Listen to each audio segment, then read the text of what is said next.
All right, welcome back to the eCom Growth Show. It's been a wild couple of weeks after two hurricanes in a row here in Tampa, and I have with me a very, very good friend of mine, one of the sweetest people I've ever met, Afolabi. Hey, Afolabi, how's it going?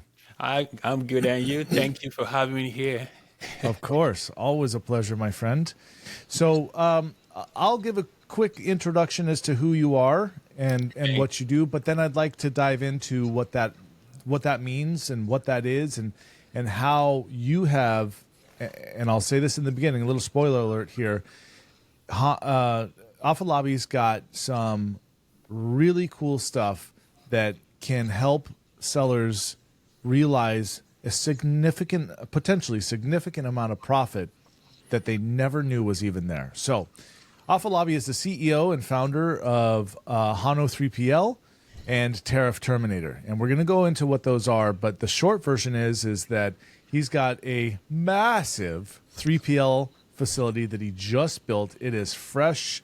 It is how many feet tall are your ceilings? Like 44 feet tall. Yeah, 44 feet tall, and your racking goes all the way up to the top, doesn't Oh it? yeah, we racked it to the ceiling. Yep.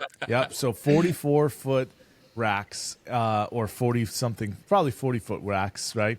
And you can get pallets all the way up there. So that Yep. takes a special kind of forklift, doesn't it? Yes, it's a special equipment. It's a Yeah. custom order. Yeah. Custom order, special equipment, blah blah blah. Lots of money and time and effort put into this. So, and then Tariff Terminator. If you haven't heard of it, Afolabi, I've got a coupon code, don't I, with you? Yes, you do. You know what? Let me see if I can get that real quick. I think. Let's see. Tariff Terminator. It's Danan 10, DANAN 10. What is that? What does that get people for Tariff Terminator? 10% off or $10? I forget. I forget what it was. Me too. We need Okay, to cool. check. All right, cool. Well, whatever it is, listeners, Danan 10 will get you something, and it's there for you. Yes. Cool. All right, and let's see here. So, in just a short version of what Tariff Terminator is, it's codes, tariff codes on importing products. Doesn't matter where from, China, Pakistan, Uzbekistan. It doesn't matter where. You have to pay.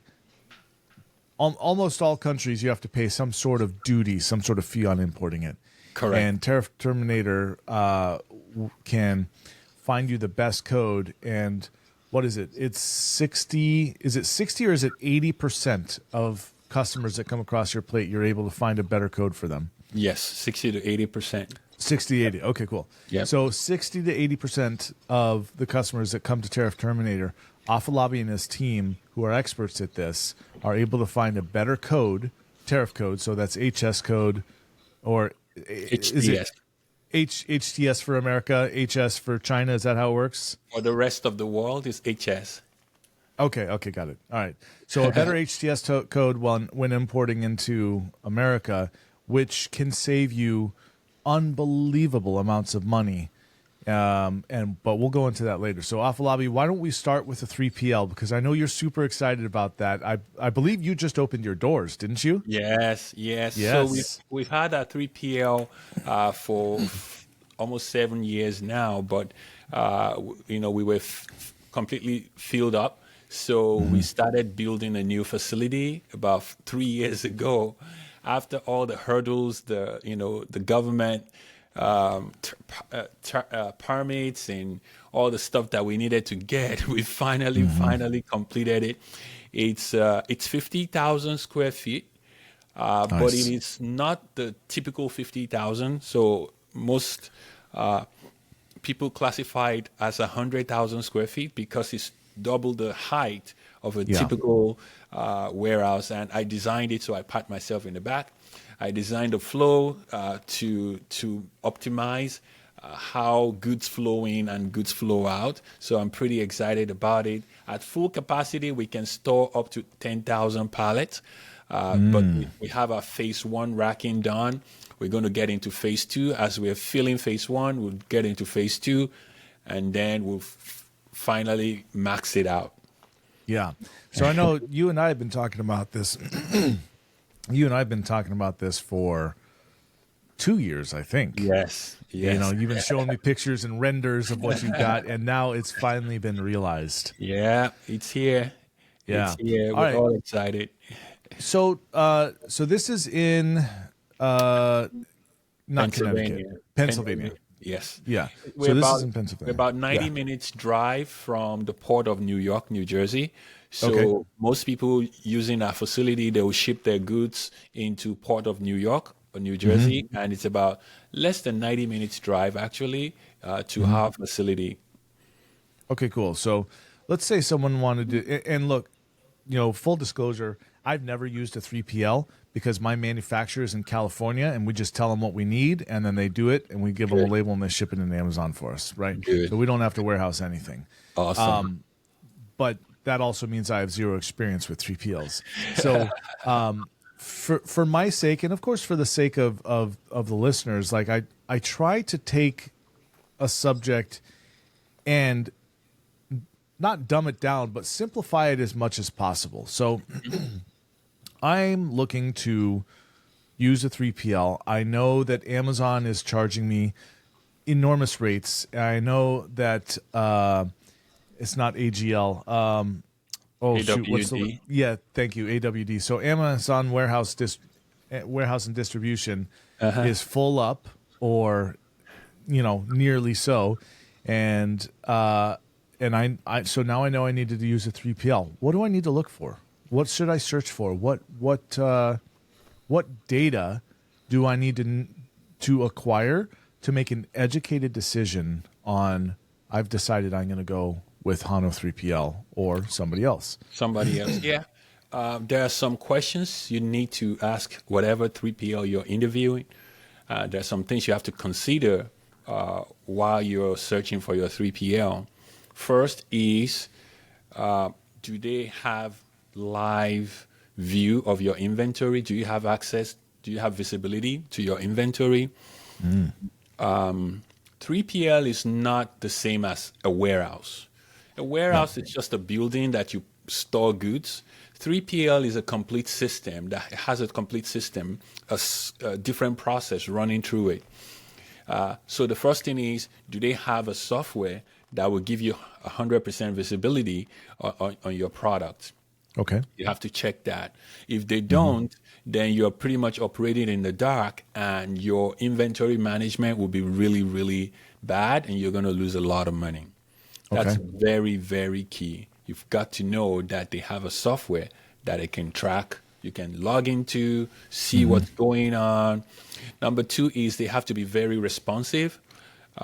When you call or email, how long does it take them to reply you? They can tell you, oh, we reply immediately. Trouble. No. Test them with just emails. Send them emails. Send them, fill out their form and see how long it takes them to get back to you. The next one is you have to know how long it takes them to ship your products out. How long it takes them to fulfillment. So pick, pack, and ship time. Yes. Pick, pack, and ship time, and also even to send your products to Amazon. Like you said, hey, I want you to send 2 pallets or 50 boxes of my products. How long will it take you to prep it and to send it out? I've heard horror stories. Some people, say they don't. Some 3PLs take a week. Some people take more than that. Yeah. I've heard a lot of things. It's like Amazon check-in timelines. Yes. Yeah. So a guy said, hey, Afolabi, I want to talk to you. I have some questions. I'm thinking of switching my 3PL to you guys. I've heard a lot of good things. So how many weeks does it take you to receive my goods? I'm like, how many weeks? What are you talking about? Say, yeah, when I send my goods to you and I pack the container on your lot, how many days or weeks does it take you to offload the container and so that I can come back and pick up my container? Oh, that's what you're talking about. Well, when we receive your container, we offload it in 2 to 3 hours and you're done. And your container can go back. right? Because anytime you drop off your container, you're paying daily You're rate. paying for that. Yeah. Yep. You're paying daily rate. So your 3PL or your, or warehouse packaging themselves as 3PL, they will say, oh yeah, we just pack it here and come back for it. They're costing you a lot more money. A lot Yeah. more money. So I think you get the first hour for free or something like that. 2 right? hours And for then free. 2 hours for free. Okay, cool. So when a truck arrives, you get the first 2 hours to unload it, basically. Yes. If it's not unloaded, then you pay an hourly rate. If you're not paying hourly, you're paying daily. Is that how it works? It's hourly. After the first 2 hours, then they start charging you detention. And it can mount up really fast because your 3PL probably doesn't have the right equipment to unload, or they don't have the right manpower to unload really fast. So Or they that don't have because so when these sorry to interrupt, but these now I'm just thinking of, I have a friend. She's got her own warehouse, right? And I used to work right next door to her warehouse, and so she'd call me like, "Hey, I've got a truck arriving. Can you help me?" And so we'd open the doors to this container. There's no load. There's no dock. There's this not a drop gate. This is a container on top of a truck.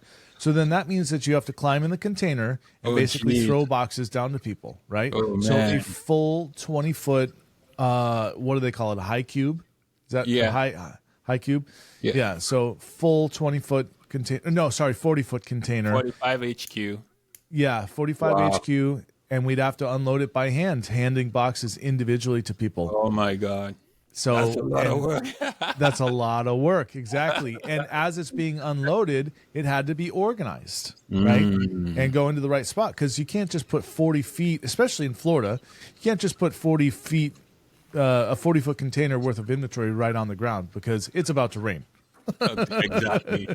Exactly. So, okay, cool. So they're paying a daily detention rate, and you can unload that container within hours. So that truck arrives, as long as they're scheduling it with you, I assume. Yes.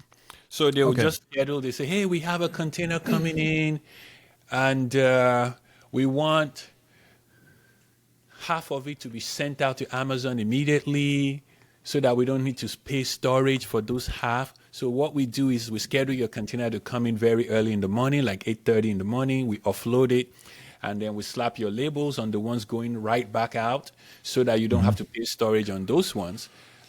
If not, if your package stays with us, or stays with any 3PL that don't have this kind of workflow, they will say, let us unload first, and then let us bring it back down, and then we can send it back out. That's too much touches. Every Yeah. time somebody touches your product in a 3PL, they're charging you for it. So you would want to reduce your touch point by a lot, right? So you would have scheduled everything, take it out, separate the ones that are going out immediately, and go ahead and rack the remaining ones. Another thing is when they receive your container, how long does it take them to check it into their system? Yeah. Because you want to act immediately, you want to send these goods out, or you want to make it available at your store to ship out. So if your 3PL cannot check it in and put it into their system as available inventory, then you're going to be losing a lot of sales, pretty much. And spending more money because it's sitting Yes. there. Yeah. Yes. Okay. Yeah. So let's kind of cover what we just went over. Number one, you want to make sure that the communication time is quick. Yes. Number two is you want to make sure that they're efficient in how long does it take for them to unload a container, right? How long does it take them to get? So the next thing would be getting that inventory into a software that they have that you can log into to see live inventory. So how Correct. long does it take for that to update? Correct. And then of course there's the and I guess the only way to test this would be to actually test it with your inventory there, but how long does it take them to fulfill orders? So like if you ship a container in and you say, "Hey, 20% of this I don't want you to load it onto your racks. I want you to put a label on it and ship it out." Correct. Can they Correct. do that? Exactly. And that would, I guess you could ask that question is, and that would kind of, if they said no, we have to check it all in first, right, and put it on the racks before we remove it from the racks. You go, okay, well, why do I want to pay you to do that? Because I just want you to put the label on, right? Exactly. Okay. Did I miss anything about what we just covered? Oh, you also mentioned a very important point, loading docks, right? You want to check if your 3P has loading docks, because not just one. Multiple. I think ideal, they have to have like 3 minimum. 3 to 5 is ideal. You know why? So if they are, if your package or if your container or your truck is coming and there's 2 other trucks ahead of you, you're in trouble. Because see, that's where people rack up a lot of detention hours from the truckers, because your truck came and there are 3 other trucks in front of him and he can't even park his truck because everything is so tight, right? It's going to start charging you after it's 2 hours. In some cases, 3 hours are over. It's going to start charging you detention, whether it's been unloaded or not. You have to pay detention. And what kind of fees are we looking at if we're paying detention? It depends on the trucking company. Some are 75, some are 100, some are per hour. Per hour. Some are $150 an hour. So between $75 to $150 an hour, it just depends on what kind of trucking company you're using. Wow. Okay. So interesting. So they could so a trucking company could technically make double their profit, even more than. So let's say they have to truck it 10 hours, right? So 10 hours. They're paying for diesel. They're paying for the guy. Their wear and tear on the vehicle. If they sit, or if they have something that sits in a parking lot for a day, they don't have to pay diesel for that. They don't have to pay for wear and tear on the vehicle for that. My guess is that unless they're leaving the whole truck there, unless they've repurposed that truck, like they could. Let's go into trucking, Afolabi, and say, hey, listen, no, our trucks have to sit in your parking lot for at least a day before you can unload them. The keys have to be sent. Exactly. Wow. Okay. Cool. Exactly. All right. Okay. So let me ask the obvious questions here. How many loading docks do you have? We have 5. 5. Okay. Yes, that checks that box. The way I designed the facility, we also have a drive-in. So not just a loading dock, we have a drive-in that if in case it's raining, our warehouse can actually fit a whole truck. Wow. Yes, the truck would actually drive in and would comfortably fit in, and we can unload him right there. So you would So you'd have. I'm just curious because most of these trucks we know they don't have drop gates, right? So how are you unloading a whole 40-foot container? You have to use a forklift to get a hand truck up there or something? Well, it depends on the kind of truck. There's some trucks that they don't have hydraulics, so they're very low to the ground. Some trucks are transshipped, whereby somebody brought in the full container or less than a half a container. So they emptied the container and they put it in a smaller truck. Right? So the smaller truck can't really come to a loading dock because it's so low, right? It has to back into a drive-in, right? Okay. So those are the kind of trucks that they have to come through a drive-in for 2 reasons, so that we can easily offload them, or during bad weather, they can just drive inside our building. And how do you offload those kind of people? You just go in with a forklift to the edge of the truck and just lift it down from the truck. Yeah, They don't even need a lift gate. If they have a lift gate, that's fine. But if they don't, we just go in there and because our forklifts have extenders, so the hands come out. So if you have if your warehouse, your 3PL has a forklift that goes all out, then they can reach inside the truck to grab stuff. So okay, I can see this being another situation where having a 3PL that does this like you do would cost the customer less money because the amount of time and manpower that you have to put behind unloading the truck is a single person with a single forklift, and it's done in minutes. Whereas if you have to put bodies in there to slog stuff around, you're talking about let's just say 5 minutes versus 50 minutes, like 10 times less, potentially. Correct. Interesting. Okay, cool. And so you have this. Yes. Okay, cool. Yes. It's So called, then, it's called a deep reach forklift. That would reach deeper. Makes sense. Yeah. Mm-hmm. Awesome. All right. So what else don't I know about a 3PL that I should? Oh, a lot. Okay. A lot more. It sounds, do you have, I'm just curious, do you have any sort of 3PL cheat sheet? I do. And we can make it available to everybody. So we'll put up like a download link, maybe below this video or something like that. Let's do it. So that people can actually have like I think there's like a 13 questions or 12 questions you have to ask your 3PL before making a decision.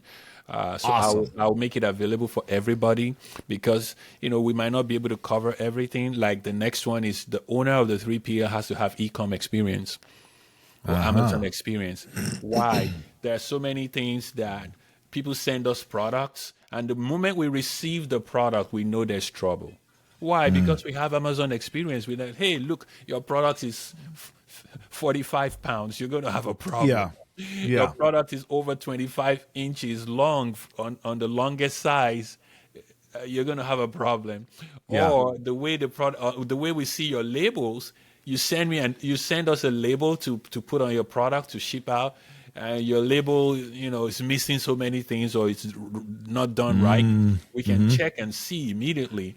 Also, we will, in our effort to try to reduce touch points, we don't want to be touching your product so that we can be charging you all the time. We prefer to we prefer to spend our time doing something else more productive than to be figuring out ways to charge you more. So anyway, what I'm getting at is we work with our customers to make sure that the labeling on their cartons, their master cartons, they have to put a labeling in such a way at angle 90 degrees to each other. So one label on one side and the other label on the next adjacent side. That way, when we look at your box, we know already what SKU it is. We don't have to turn the box just to see what kind of SKU it is. It makes us do things really fast, right? So we also, there was a customer, he was having a lot of problems with his 3PL. I think it's in the Midwest, and he decided to switch to us. And I saw his box. I'm like, we need to change this box. He's like, why? I said, this is one of the reasons why your other 3PL was having issues. Your SKUs are so small, they're not legible. So I designed like a large 8x11 labels, and the photo of the product is in color, and the SKUs are large, super large and thick and bold. And I said, look, if I see your box, I know what it is. I know what it is without me even doing anything, right? Because when you're sorting your products, when we receive your container and we're sorting them, we want to be able to look real fast and say, oh, that's this product, that's that product, that's color blue, that's color X. We want to be able to tell really fast without having to touch them all the time. That's awesome. So this, ladies and gents, this is one of the reasons I just love Afolabi, is because his level of exchange with you as a business owner is to this degree. Like any other 3PL could tell you, hey, listen, it's taking this much time because of these reasons, right? And that goes down to the people on the floor, right? Yeah. Now, Afolabi, you are largely automated, if I'm not mistaken. Is that correct? Yes, we are even working on more automation now, whereby we're going to have a series of conveyors. We're going to have a series of robotic palletizers, whereby we would Once we touch your product once while leaving the container, it will travel through a conveyor, and from the conveyor it gets counted automatically. So we would start implementing all these things, I would say, a good part of next year, whereby we'll give all our customers like a QR code that they'll put on their products right from the origin. Right. Nice. So we'll just be passing them under a five-dimensional scanning system. Yeah, I've seen those. Those are cool. Yeah, it's going to scan them, it's going to weigh them, and it's going to classify them, and it's measure them, classify them, count them, weigh them, and put them on the right pallet, right? And then it goes to the palletizer, which is going to build the pallet, and from the palletizer it goes to the pallet wrapper, which is going to wrap the product and then push it out, and then we pick it up from there, and then we go rack it. So that's where we're going to, and if all our customers can use this QR code, it will further, really, this QR code doesn't really cost them anything. We just send them the file, say, from now on, start using this QR code. And for using it, you save X amount just from us inbounding or receiving your products, because now we're able to count them without human having to do the count. We're able to sort them out and count them without any physical intervention, right? Yep. So this is like implementing software for your shipping solutions, and you only have to buy it once, kind of a deal. Exactly. Yeah. And then we reward them for it. Yeah, nice. So again, this is why I love you, Afolabi, is because this is the stuff that you're thinking of. And I'm gonna drop a little hint as to why you're so good at this. And this is from HONU Worldwide, where you have sourced and done the logistics on. Let's see, if I remember correctly, the number of containers that you have sourced and done logistics for, if you stacked them end to end, would reach the moon. Is that correct? It's a lot. I've lost count. You know, it's about 20, almost 25 years of doing this, try and error, a lot of issues. So we keep perfecting and keep perfecting. It's not perfect yet, but we're always finding something to tweak, something to change, and something to, anyway we can bring a lot of value to our customers. That's what we do. And we, believe it or not, I have other 3PLs reach out to me and they discuss with me, hey, you know, you guys having these problems? This is what you should do. So just do it this way, do it that way. I had one guy send me like a really beautiful thank you card recently, because I had gone through a whole, I had helped him design his 3PL from the ground up, all the operations and how he should do it, and what to stay away from all the headaches we have had over the years. I'm like, stay away from that one. Don't do this way. Don't do it this way.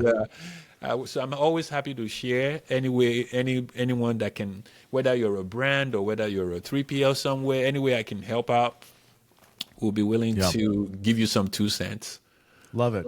So 2 last questions on the 3PL side. Then I want to get into Tariff Terminator.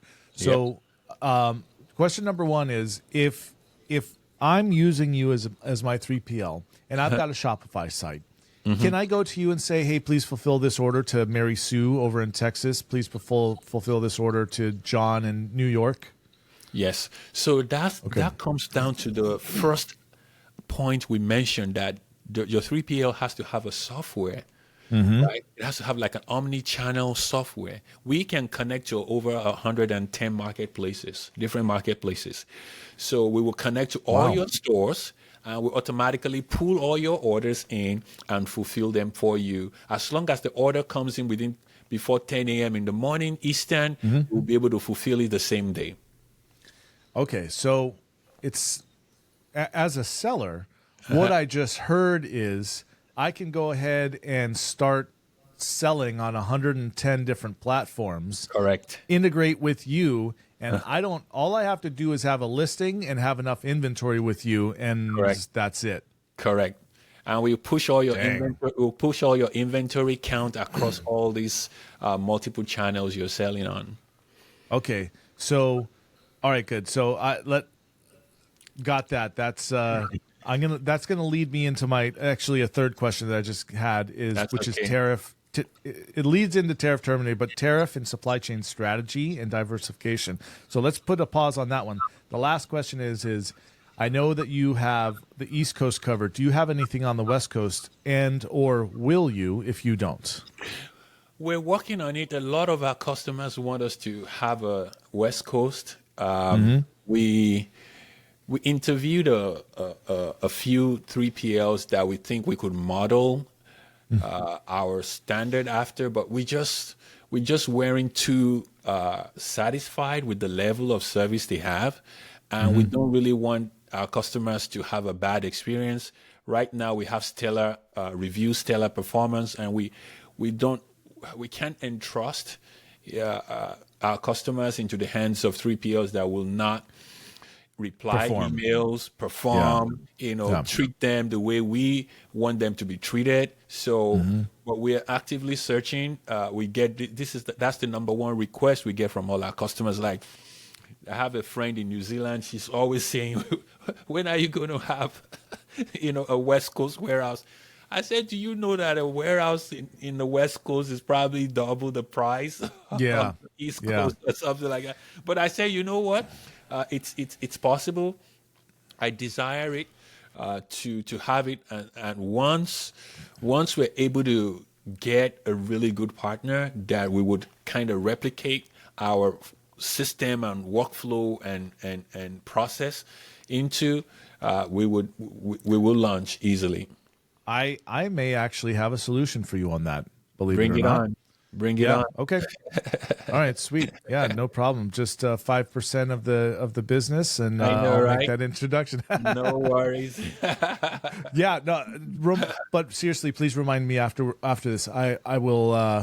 I'll discuss with you a potential partner with you. I think you guys would get along very well. Awesome. All right, cool. Awesome. So let's go into tariff and supply chain strategy and diversification. Well, actually, you know what? Let's make sure we do that. But first, let's go into Tariff Terminator. So I know Tariff Terminator as I think I understand it fairly well, right?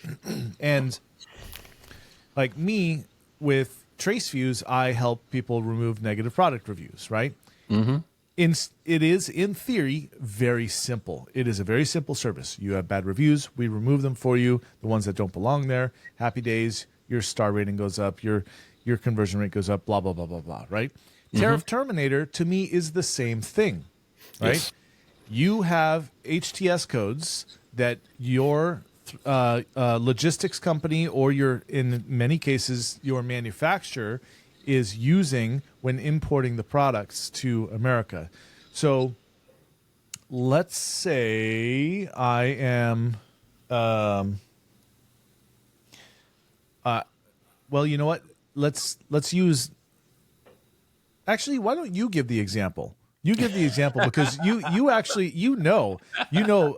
what there was one that was like a coffee cup or something like that, right? Yes. Yeah. So you give the example. Let's say we're importing a coffee cup, and they've used just a random code for cup, but whatever you want, you give whatever example you want. Just lay out the scenario, and then let's go over a couple of like real world stories on what you've been able to do for people, because it is astounding. All right, thank you so much. So first, I discovered many people don't know anything about tariff. Many sellers, they hear it, but they don't know. So let's first educate and say every product you bring into the US or into any country you're taking it to, you have to pay import duty, right? That import duty is your tariff. It's the same thing. Import duty is the same thing as tariff, right? Yep.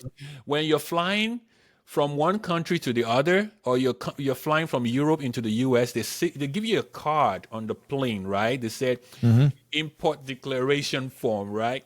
You have to declare if you're bringing, cash or you're bringing chocolate. They want to know the value of the goods. Yeah, the cheese. They want to know if you're not bringing contrabands into the U.S. And they want to know that Which obviously we would declare. of course. I know, right? People declare it. And then they want to know if your products that you're bringing, they should charge you duties for it, right? Which is the import tax you pay. So import tax, tariff, import duty are all the same thing. It's just play of words, right? So every time you're bringing your products into the country, you have to pay your forwarder or your shipper has to pay on your behalf, and they will charge you for it. They'll pay Usually at a import duty. premium, right? Yes. They'll charge you import duty. They add it to your shipping cost. If they're shipping DDP, whatever shipping term, they will charge you. You're paying, whether you know it or not, you're paying import duty on every item you're bringing. Now, the problem is, are you overpaying? Are you underpaying? Are you paying correctly? Are your products compliant? Is your forwarder charging you X amount in duty, but is not actually remitting it to the government? Ooh. Oh, yeah. We're going to get there. But let's talk about our cup first. Let's use our cup example. So I have this real life scenario. So I have a friend. He said, hey, Afolabi, can you help me with my cup? I don't know. You know, he sells a coffee cup. He says, I'm having an itch that, you know, I may be overpaying. So we did an extensive research on his product, and I said, hey, I have a question for you. Is your cup made out of porcelain or is made out of ceramic? So he says, why are you asking me that question? I said, if your cup is made out of porcelain, your duty rate is 3%. If it's made out of ceramic, your duty rate is 25%. Dang. I said, but if your cup is made out of ceramic or porcelain, they look the same. Nobody can tell the difference. He says, it's made out of, and then he went and I said, go ask your supplier and get back to me. So they came back, he says it's made out of, you know, porcelain. And I said, okay, you have been paying the duty on ceramic because everybody's generalizing your cup as ceramic cup. Yep. Whereas your supplier actually used porcelain. It's the same. It's very similar. So you can never tell the difference between the porcelain, a coffee cup made out of porcelain or ceramic. So I said, now, I just saved you $16,000 right there. Right. On the first shipment. On your first or on shipment. that next shipment. I said, and this shipment is ongoing. I mean, this savings is ongoing. Every time you bring your products now, you're going to be paying $16,000 less. So let's say, for the sake of mathematical ease, since this is recorded, it's 16,000 cups that he's importing. He's making $1 extra. His net profit is $1 more per cup. Yes. If it's 34,000 cups, it's still 50 cents more. That is pure profit. Yes. Pure profit. Real money in your pocket. Instantly. Yes. But then it gets better. Okay. Let's say my friend sells 100,000 coffee mugs a year. And he's saving $30,000 in his import duty every year because I was able to reclassify his product under the correct duty code. He's now saving let's say he's saving $30,000 a year. Let's just be very easy with the math. Easy with the math. He's saving $30,000 a year in coffee mugs. If he's going to sell that brand and he got a multiple of 4 when he's selling that brand, just on that cup alone that he was able to reclassify, he's now going to earn an extra 30,000 times 4 more when it exits the business. Wow. Yeah. $120,000 more. Wow.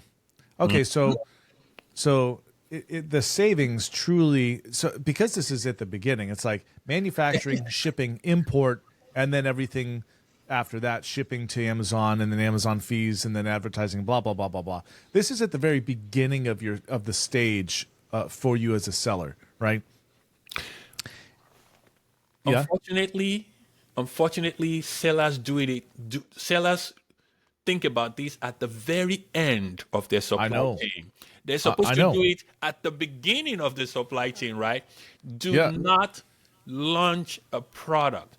People go on Jungle Scout, go on all these tools. They select, oh, this product is selling really well. I'm going to launch it. Nope. You don't launch a product until you know the duty to the nearest cent.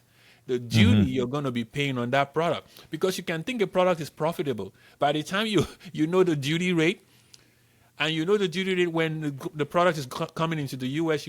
That's when you know the duty rate. You're in trouble. If they sting you with what I call anti-dumping duty, which is up to 300 or 400%. If your product falls under anti-dumping or countervailing, I've seen products in 785% duty before. You don't know. You just say, oh, everybody's selling. Let me go sell it. Or I discovered this product, or it's my invention. Let me go sell it. And you don't do your due diligence on your tariff. Tariff is not sexy, but it can destroy you, right? Yeah. It's not Or a save sexy you. subject. Yeah. You can get into trouble really fast, right? So Yeah. you have to know your duty rate, which leads us to HCS code. HCS code is just the code, the tariff code or the duty code that every product coming into the US is categorized with. And how does a seller even find that? Because I, knowing about Tariff Terminator, have gone to look through tariff codes a little bit, and it is, to put it politely, a fustercluck. Yes.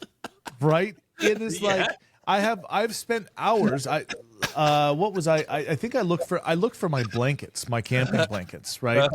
And I was like, oh my God, you've got shell material, you've got contents, you've got container, you've got so much stuff. So much. And I was like, screw this. Right?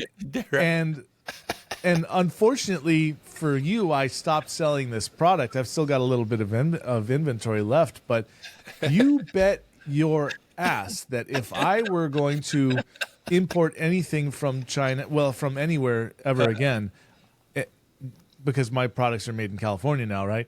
But I am going to Tariff Terminator, because let's go into now the cost of Tariff Terminator. Let's say that actually, this is probably a pretty good example. So my blanket's a camping blanket, right? It's nylon exterior, it's down filled or synthetic filled, and it's just got a nylon bag that it's in and some paracord to tie it up, right? So if that were being sold as a home goods, like a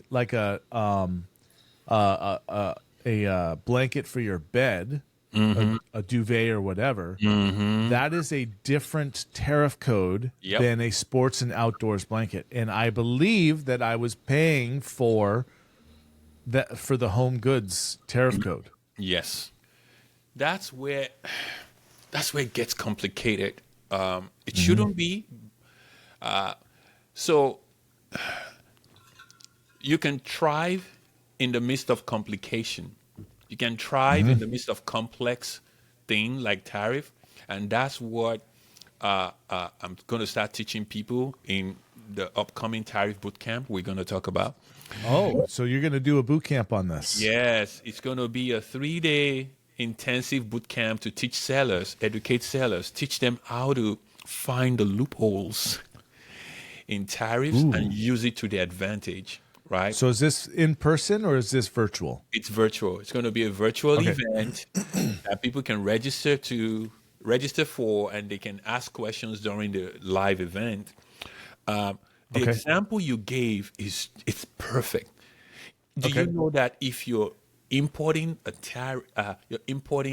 blankie for pet, it's different from the blankie that you put on human bed. Oh. If your blankie has multiple purpose, it doubles as a tent cover, a camping tent cover. Then it further complicates it, right? Because there's no tariff code that specifically says this is the tariff code or HTS code for a blankie that it can be used as a tent cover, and that my dog can sleep in it, and then your cat can, and then the human. There's none. So those are the loopholes, right? Right. So my God. Okay, and I absolutely could use this. Yes. So just to give you an idea, like you've just so Afolabi, we've known each other a long time now, right? And we've spent a lot of time together. You have just blown my mind with this. I have heard you speak on the subject multiple times, and I've just had my mind blown because my blanket can be used as a tent cover. It can also be used as an underquilt for hammock camping. It can be used for dogs. It can be used for cats. It could be used for gerbils if you want. Okay, so if you have a list of tariff codes for each use, and they range from 0 to 35%, which one are you going to pick? I'll pick the one where the government pays me for the honor of me bringing my products in. Exactly right. Yeah. And then I see people put products, on their packaging. So the tariff is classified based on three major things: the product description, the material or ingredient used for that product, and the use, the application of that product, right? So if you're selling a blankie that has 3 uses or multi-use, when you're bringing it in, you highlight the use that has the lowest tariff. Oh my gosh! Of course. Of course, you gotta highlight the use that has the lowest cap. Okay. So you have this beautiful baby we see on camera all the time, right? Yeah. So you want to bring you want to make a baby book. Yeah. So your baby book is to record the growth of the baby, right? It also is a photo album, and it happens to have ABC learning. It has lights and everything like that. Okay. And it's also an educational product. Okay. And then the cover of the book is made out of wood. Okay. How are you going to classify something like that? Because that touches 3 or 4 different tariff codes. Yeah. I'm definitely going. It's going to classify as the lowest duty code. That's for sure. Every product I ever do from here on out, it's going to be classified. If this is a cup, then this is a tea mug. If that's going to get me the best import, it's specifically for tea, right? Oh my gosh, Afolabi, that is so awesome. What we just talked about is called tariff engineering. A lot of sellers don't know about it, but big companies do it. Big corporations do it. They pay millions of dollars to tariff engineer their products, to pay zero because duty. That makes perfect sense. If they pay Mr. Afolabi over here, $1 million to tariff engineer their product, well, they probably save that on their first order. They see the value in it right away. That's why I said that the boot camp is going to be very intensive, and I'm going to break it down in layman's terms, in a very, very keep it simple and stupid, level that everybody would understand. Going into 2025, you don't want to do the same thing you've been doing for years. You've got to wake up and say, I better understand what tariff means. I better understand what HTS means. I better understand what duty means, because if you don't, it's going to really hurt you bad. Yeah. All right. So I have to ask, where can people find out about this? When is it? When's it coming up? So the bootcamp is the first one we're going to have is in November. Okay. We're going to put the. So you'll be doing multiples. Oh yes, we'll be doing multiples. Okay. Sweet. Eventually, it's gonna. We want to make it a monthly thing. Yeah. Because the customs. I don't know why the government does this. The whole duty and tariff thing changes every time. So Like when Amazon. it's like a moving target. So we also. Not only are we doing tariff reclassification in Tariff Terminator, we're also doing monitoring now. Okay. So if the tariff code goes up or down. Yes. And so if your additional tariff, let's say you're importing your product from China and you're getting 25% additional tariff, or you're importing products of steel or product of aluminum or ferroalloy, and you're having a tariff of like a 780-something% more, there are some times that the government suspends or exclude or kind of exempt some products from tariff. You don't know. But they publish it into some archive that nobody knows where they are. So that's why we introduced tariff. Except for these big companies that probably have paid a little bit of money for this. Yes, they have people on retainer. Yeah. They have people on retainer to monitor these things, right? But now we have it now in Tariff Terminator app. So once you put your product in there, your product description, the HCS code, we help you classify it. We start monitoring this HCS code, and we email and say, Danan, the government just suspended tariff for your blanket in the next 3 months. You better order it now. Nice. Now. So this is push notifications to my phone on the Tariff Terminator app. Yes, it pushes it straight to your email, and then you can get a notification and say, "Hey, something is about to happen to your tariff for this product, blanket. The government just issued something that in the next 6 months they're suspending your tariff, your additional China tariff. Order it now." Amazing. Amazing. Okay. Yeah. And so let's go back to the boot camp. Where can people find the boot camp? So you have a web page? Yes, it will be tariffbootcamp.com. TARIFFBOOTCAMP.com. Tariffbootcamp.com. That's where it's going to be for people to sign up for the event. Sweet. Okay, cool. All right, that's awesome. All right, so man, this is just crazy. Like, we're almost at an hour here, but I feel like there's been so much valuable content that I just want to keep going, all right. So, all right, I'm a seller. I am about to order a product. How can I where do I go? Tariffterminator.com, right? Yeah. And then I think the code is Danan10. We said which is DANAN10. And honestly, neither of us remember what that gets you, but it does something for you. We'll just put it below the video, we'll find out what it was. I think it's some significant savings for them. We'll find out what it was, and then they can use Danan 10 to get really good savings. And how about we do something else? We will also put a discount link for them for the Tariff Bootcamp. So everybody listening on here, they will be able to use Danan's code. We'll put the link so that when they register for the bootcamp, they will. It's automatic. Yes, they will be able to. They will be able to enjoy savings when they're registering for them, and because I have a lot of goodies that I'm giving away, especially for VIP registrants that are participating in the event. Yeah. Thank you for that, Afolabi. You didn't have to do that, but thank you. That's awesome. You're welcome. Cool. So I think there's probably one burning question that everyone has is, okay, if Afolabi and Tariff Terminator can save me $10,000, let's just go percentages. Save me 10% on my import. This has got to be expensive to do. Mm-hmm. It's not, though. No, it's not. So the first thing we do is we check your product. That's $99 for us to do an audit of your product. If we find Which is nothing. nothing.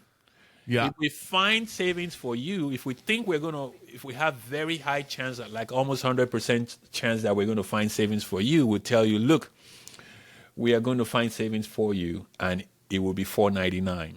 But the savings we are going to find for you, we can tell you immediately, like this is a $7,000 savings guaranteed. So it's $100 to do the audit, which is nothing, totally worth investing just to know. Yep. If you are able to provide them a savings with a better tariff code, then there's a success fee on that of $499. Correct. Okay. So first of all, $100 just to find out, worth every freaking penny, because then you know that there's nothing better, or that there is. Correct. But they find better codes 60 to 80% of the time, right? Correct. So then it's only $500, $499 for the success fee to get that code. Correct. And you have an estimate on how much it's going to save you, which will be greater than that $500 estimate. So at the end of the day, there is let's split the difference. There's a 70% chance that for $600 you could be saving it's got to be at least thousands of dollars every year, every single time you order inventory. You only have to pay us once. It's a one-time thing, and you enjoy. So the monitoring is for free. So we're including the monitoring, first year monitoring, into everything we do. We will monitor it for free, and then after the first year, then the monitoring price kicks in. Okay, cool. And that, I'm sure, is going to be a very fair price. I mean, it's already. Yes, very, very. Yeah. I think we have our monitoring at $20 a year per product, which is next to nothing. Yeah. Yep. That's amazing. All right. Afolabi, I know we've discussed this before, but I want to help you get this out as much as possible. Every single seller needs this service. It is such a low investment to potentially drive your net profit up several points. Yes, significantly. Yeah. And one thing, during the boot camp, I'm going to be showing some things that people are just going to be blown away. There's some things about tariff that I don't want to say too much. How you can delay your tariff. People think that when you import is when you pay your tariff. I'm going to show you how you can. Whoa! You can delay your tariff. I'm going to show you how to get tariff refund. What?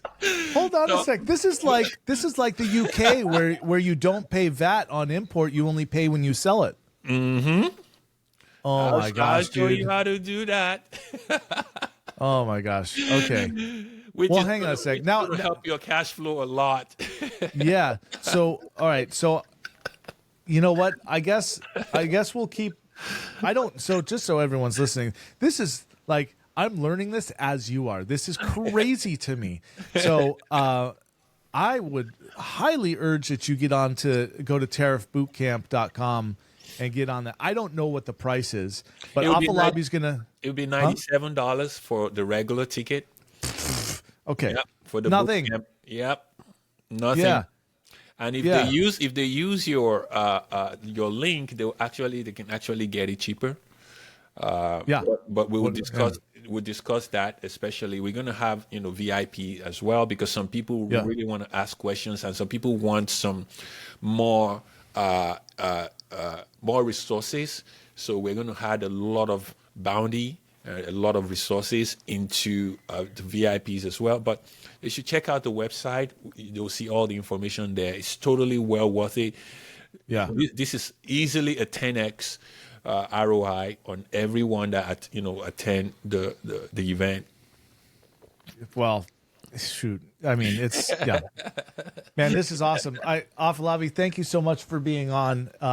I dare say that this has been the best value driven of any of the podcasts so far, And you. Thank you.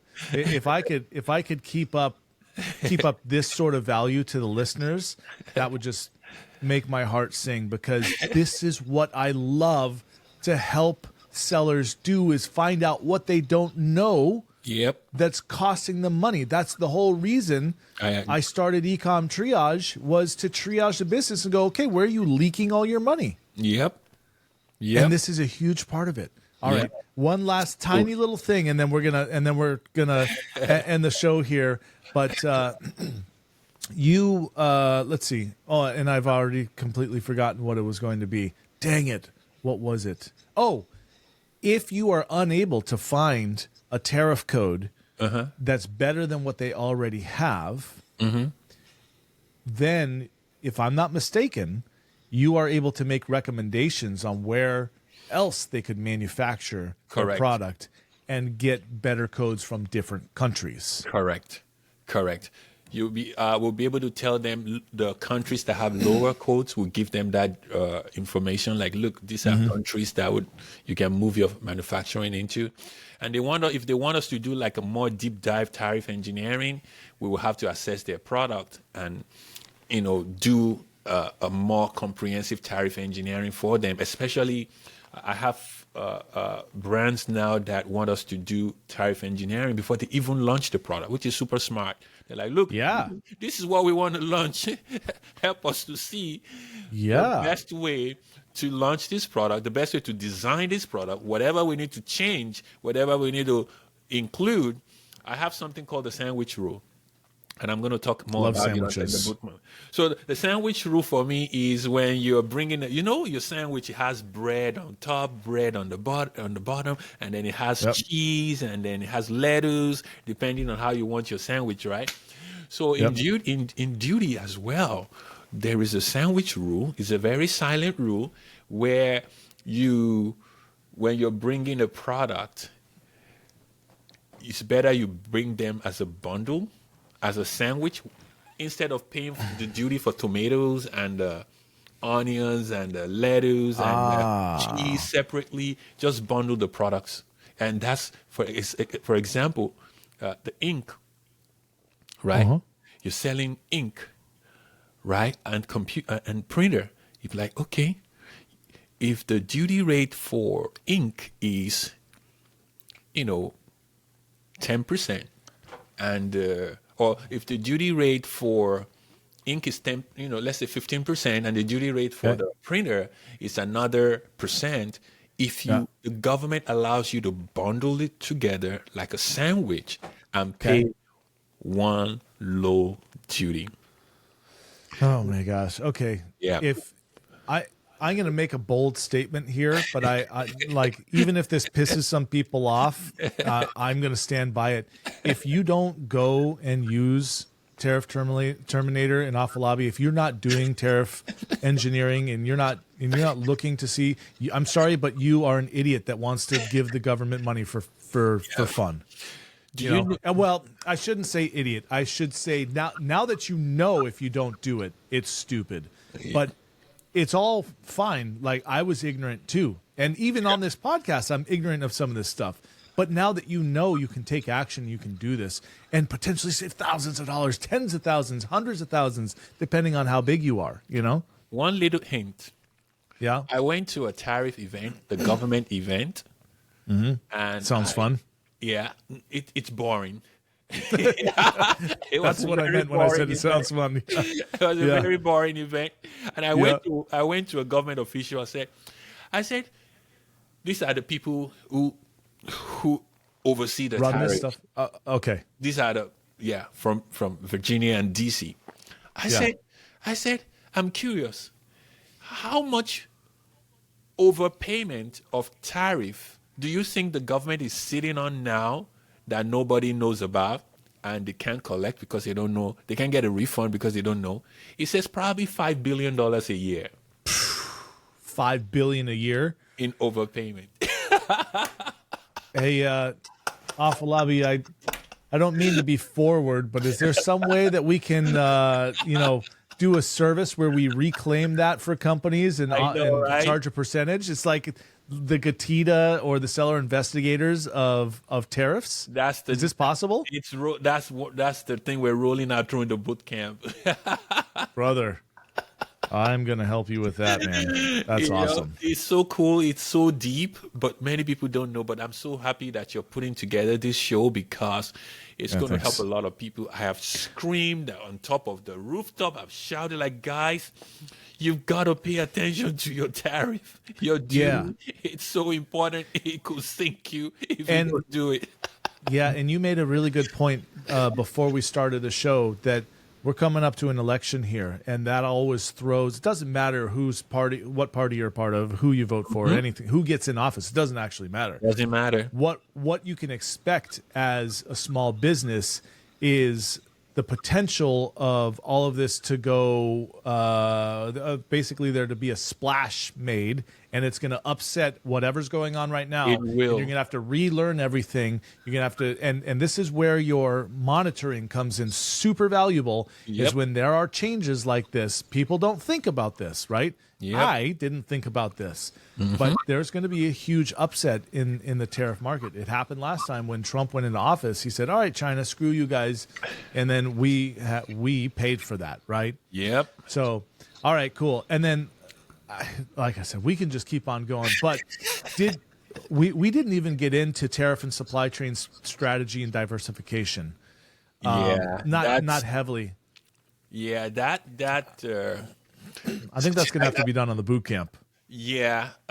Yeah. So that leads us to this, the sourcing mastery that we're putting together. There are 2 events I'm putting together in November and December just to help sellers prepare for next year. And that's where the sourcing mastery comes in. That one is a 5-day event, an hour Virtual a day. or in person? Virtual. Oh. 5 days. So it's only an hour a day. An hour a day. We're going to dive into diversification. Sellers are closing shops right, left, and center.